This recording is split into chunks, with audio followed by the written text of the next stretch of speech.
Pecking order theory. Pecking order theory has been developed as an alternative to traditional theory.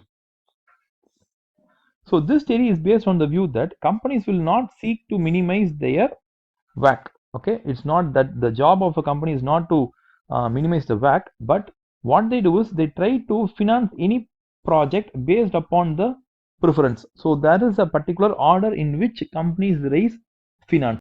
So it's not about the optimal theory or optimal point. They raise according to the kind of a preference. So what is a preference? Pecking order theory states that firms will prefer retained earnings to any other source of finance, and then they will go for debt, and lastly they go for equity.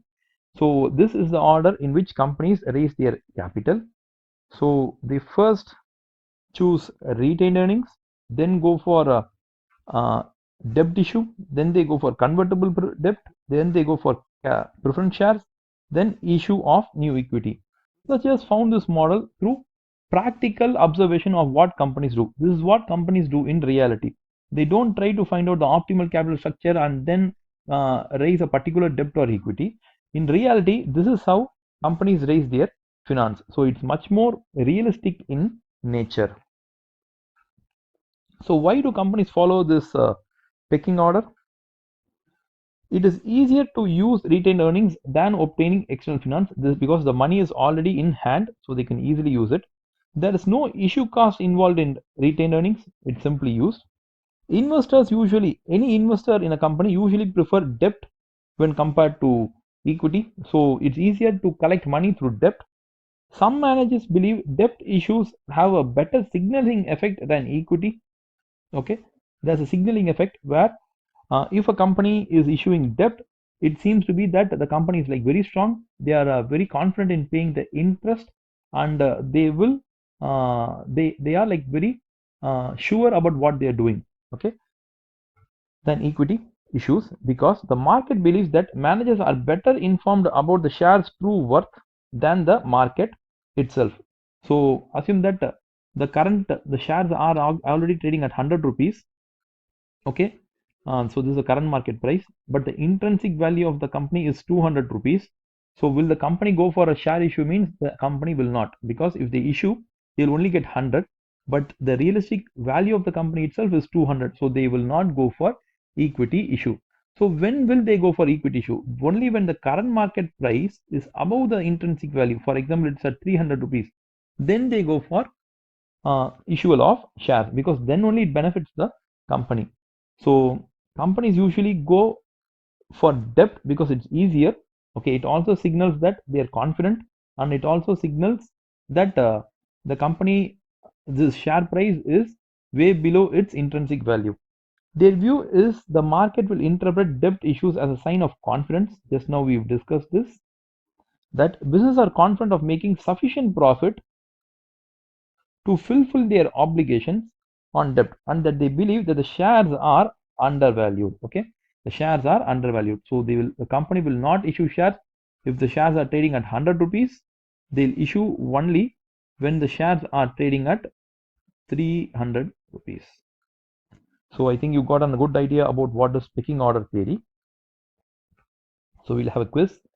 Which capital structure theory suggests that the WACC will initially decrease, reach a minimum, and then increase? Which one tells it? I think it's B. Let's see the answer. It's B.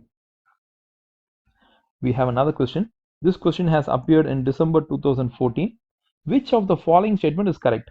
A bonus issue can be used to raise new equity finance. The answer is no. We won't get any money inside the company. A share repurchase scheme can increase both EPS and gearing. It can increase the EPS. Can it increase the debit equity ratio? Okay, that we have to work out. So if a company has 100 by 100 as debit equity, then the answer is 1. If we reduce the equity by 80 rupees, then the answer becomes 1.25. So it increases the gearing. I think B seems to be right, but we'll check C and D also. Argued that the financing decision is more important than the dividend decision. No, he says this is wrong. They are not worried about the financing at all, so that's wrong. and that too the question is not clear whether it's with tax or without tax, but either way says that financing is useless and dividend decision is useless. Okay, shareholders have the power to increase dividends at annual general meetings. Shareholders have the power actually to decrease the dividend, but they do not have the power to increase the dividend. Okay, so keep this in mind. So both C and D are wrong, so the answer should be B. So the answer is B. You can reach me at my website wowacademics.com, or you can also see my Quora answers. I am active in LinkedIn and in Facebook page, so you can visit at these places. If you just type Shyam Prasad and Wow Academics, you will get all these links in Google search itself. And if you like this video, give a like, share to your friends, and if you feel that any points we have missed in this video, you can post it.